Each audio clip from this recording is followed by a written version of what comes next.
Guys, it is our job as the American people to decide the future of our country, to decide the direction we want to go. If you don't decide, somebody else will. And guess what? Somebody else has a shit ton of money and they don't care about you. Alright, so today's video is extremely important. We are in a struggle for the future of this country. And before you get all, oh, that's way dramatic, that's super over the top, he's being hyperbolic. I'm not. I'm dead serious. And I know for those of us that have been alive as long as I have or longer, you hear this every 4 years. Every election cycle, we're in a fight for the soul of our nation. I think every politician has probably uttered those words at some point. And they begin to lose their meaning. Those are very hollow words. And along with all the other platitudes that politicians love to serve us, I think the majority of the American population, that's a big part of why you are politically disengaged. And that's exactly what we're here to talk about today, is the politically disengaged, the non-voters, the apolitical among us. The fact of the matter is, the apolitical and the politically disengaged outnumber voters, active voters, and political activists by a ton. Some numbers I've seen are like 10 to 1, 20 to 1. Most people don't give a shit. And who can blame them, right? Politics are divisive. They're exhausting. You have so many people in all these little silos. What an interesting and nuanced topic. When does human life begin? Jesus Christ, did you just say you want to kill babies? These insular echo chambers. Holy smokes, another mass shooting? Man, this is getting out of control. You're not taking my guns, you goddamn commie. You get the idea. And no, it's not just conservatives that have these crazy ideas. I just happen to think that it's kind of funny when I pretend to be one. Everyone has issues that trigger them, that just completely trigger them, and no one is taking time to sort of dive into the nuances and try to understand the other person. And I think that's what we lose so often. We should try to understand each other, not try to prove ourselves correct. But that's veering a little bit more into philosophy than I want to with this video. With this video, we're talking strictly about voting and why it is so important. And 2020, it's going to be bigger than ever. All right, so like 2008. Let's go back. Let's go back a few years. All right, 2008, huge year, right? George W. Bush. It's his last year in office, and we know, looking back, that was Obama's first year in office. So we have this transition, this changing of hands of political power. And we have to ask ourselves, 2008 was a record turnout in terms of voter enthusiasm, just numbers, sheer numbers of people voting. 2008 is like the benchmark for high voter engagement. And the shocking thing is, it's still not even that high compared to how many people aren't engaged. But yeah, 2008 was a big deal. And it was a big deal because George W. Bush was deeply unpopular by the end of his term. Those are the two driving factors for voter turnout in any given election cycle. Is how much do Americans hate the current president, and how's the economy? That's basically your two factors right there. If the economy is poor, people are going to come out in droves because that hurts them. That hurts their family life. Their day-to-day is being affected by a poor economy. If this guy's not getting the job done, let's hire someone else. That's essentially the thinking behind that. Then obviously, if you don't like the president, it's going to motivate you further to vote against him. So for these reasons, I think 2020 is going to be a big year. I think we're going to have a big turnout, much like 2008. Donald Trump is just such a sensational figure, both to his base, they absolutely adore him, and then to the other side, they absolutely abhor him. So it's very strong feelings on both sides. And I think there will be a large turnout to sort of coincide with that. But another thing that we need to consider is the economy, right? And the economy is good right now. But I have this article I want to show you guys. We'll get to that in a minute. But the economy is in a shaky place. It's in a shaky place. And I'm not an economist, and I'm not a professional, and anyone who tells you they know what's going to happen with the economy is lying to you, because nobody knows. But there's signs, there's things to watch for, and there's things going on that should bother you. Like I said, we'll get to that in a minute.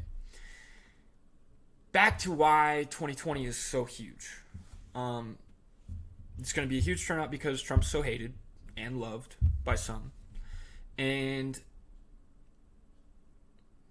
the reason it's going to be big, we've gone over that, but the reason it needs to be even bigger, that's what we need to talk about now. So we face unprecedented threats in nearly every facet of reality right now. You look at the massive income inequality, the wealth inequality, the top 1% has more wealth than the rest of the population combined, or something crazy like that. I don't want to spew out incorrect numbers, but it is insane. I heard a story the other day where if someone had started working the federal minimum wage back in the caveman days up until now without ever taking a day of vacation, that person would have as much wealth as like Jeff Bezos. Think about that. That dude's been working for 6 million years, and he's now got Jeff Bezos cash. That's crazy. That's crazy. That sort of thing shouldn't really be happening, and I think that's a sign of a deep sickness within our economy. Moving beyond that, we have crippling and immoral debt. If you don't know anyone in your life who's affected by medical bills, medical debt, or student loans, you probably need to branch out, because that affects almost all of us. That affects a lot of us. Like myself, I broke my collarbone when I was a kid. I was like 18, 19, and I still have debt from that. It's over 10 years ago. That's freaking insane. That shouldn't be a thing. We talked a little bit before about the economic situation, but there's a looming crisis. It's really just a matter of time. There's all these signs telling us things aren't looking so good. You know, you have the federal interest rate that just keeps slashing it. They're trying to basically delay the inevitable. That's essentially what that move does. And then there's this article from the Wall Street Journal that I wanted to share with you guys. From the Wall Street Journal, dated today.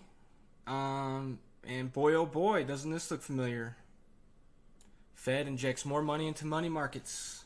Yeah, so for those of you guys that your memory's a little fuzzy, let me refresh you. 2008 and 2009, the Obama administration bailed out the biggest failures in our economy. And when I say biggest, I mean not only were they the biggest failures, but they were literally the biggest companies, the pillars of our economy. And they screwed us over hard. And they got bailed out with hundreds of billions of dollars. And it's happening again. The difference is they learned not to tell you about it.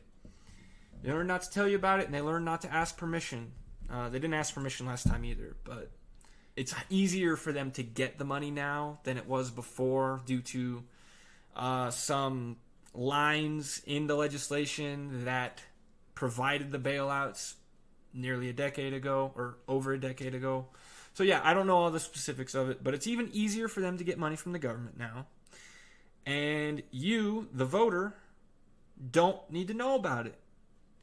This isn't front page news, but it's certainly extremely important to me, because this is yet another indicator that economic prosperity is a thinly veiled turd. So yeah, banks on Wednesday snapped up $75 billion on offer from the Federal Reserve Bank.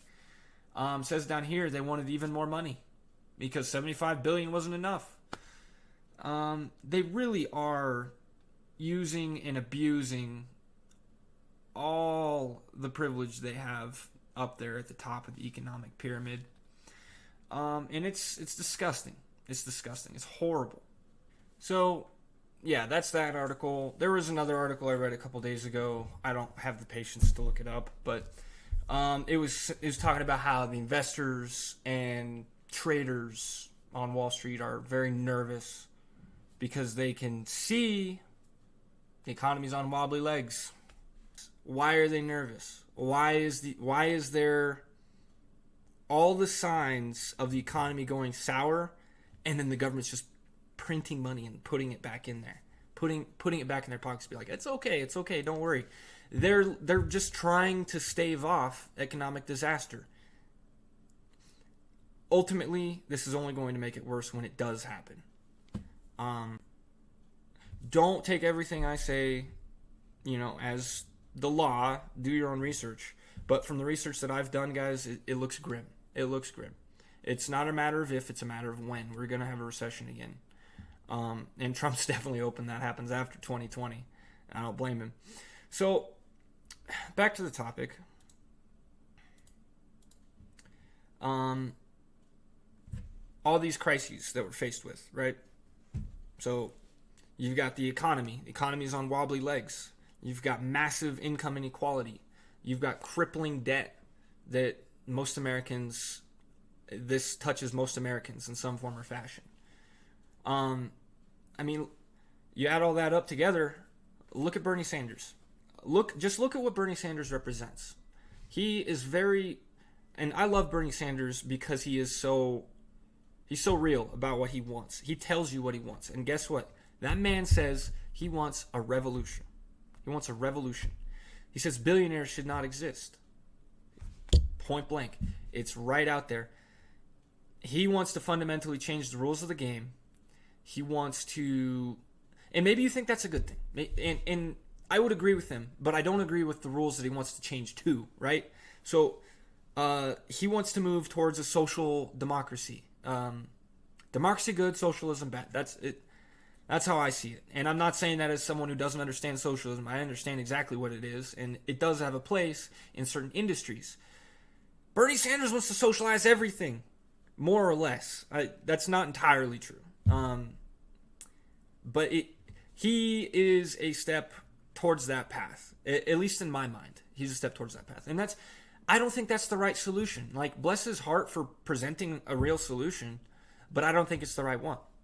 But that's neither here nor there. If Bernie Sanders scares you, and there's every reasonable reason he could or should scare you, I want to put him up there as an example of just how bad things have gotten. You don't get a Bernie Sanders unless things are bad. The man wants to tear it down and rebuild the country over again. I may be exaggerating a little bit, but that is the path of Bernie Sanders. And he doesn't there's no games about it. And, bless Bernie for that. I appreciate that.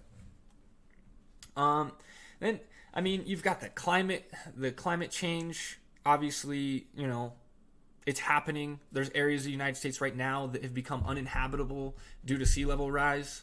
We know that that's just going to accelerate into the future. All of the math is there, guys. Look, this is what we trust. We trust the numbers because the numbers don't lie. Numbers can be skewed to fit a particular narrative, but that's why we look at all of the numbers. We listen to all points of view. We don't listen to just the guy who agrees with us because he can spin numbers, and we don't just listen to the guy who disagrees with us because he can spin the numbers. But if we look at all the numbers and we listen to everybody's point of view, as long as it's coherent, we get a feeling of the real picture. And the real picture is climate is a doozy, and it is coming. It is coming for us. And that's not the only one. The fourth industrial revolution, automation, artificial intelligence. We're already getting hit with automation, guys. Like, we all see it. We all know it's there. Self-checkouts, call centers. A lot of call centers are heavily automating their interface. So I mean, you don't have to deal with the robot yet, but in the future that could be coming. Artificial intelligence is getting better and better every single day, and that's the one, guys. That's the one that's going to put all of us out of jobs. AI has the ability to make decisions. It can perfectly replicate the human voice, human inflection, even human facial expressions. That's why deepfakes are a thing. Like, it's scary. It's scary how much computers can do. So we need to look at ourselves as human beings and determine how we are valued. It can't be by work anymore, because robots are putting us out of jobs. It's happening already, and it's going to happen even faster in the future. Like I said, guys, these are unprecedented threats. Like, these are threats no matter where you are on the ladder. This is a threat. Our way of life has to fundamentally change in some capacity, or we are effed, all right? We're effed. We can't just keep doing status as usual, the status quo. That is exactly why we have Donald Trump. I'm not just saying this. I'm not just saying this because I believe it. The proof is there. Donald Trump is our president. Donald Trump is our president. Donald Trump is our president. Like, how much more proof do you need that the American people are desperate? So yeah, man, we need to get out there and we need to vote. And you don't just need to vote. You need to talk about the issues with your friends and your family, your coworkers, anyone that you interact with on a semi-regular or even irregular basis. We need to get the conversation going. We need to start thinking about how we're going to get out of this, because it is our job as the American people to choose our path forward. That is how our founders set this country up. We live in a democracy. If you feel like your vote doesn't matter, it's a big country, all right?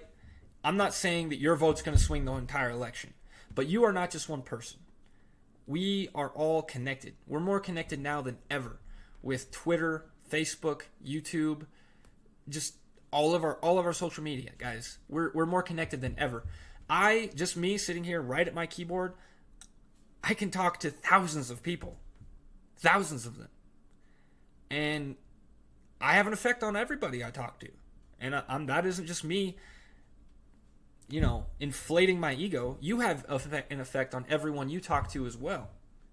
That's a big deal, all right? So we all need to gather our strength within our sphere of influence and start talking about the problems, all right? So you don't like politics.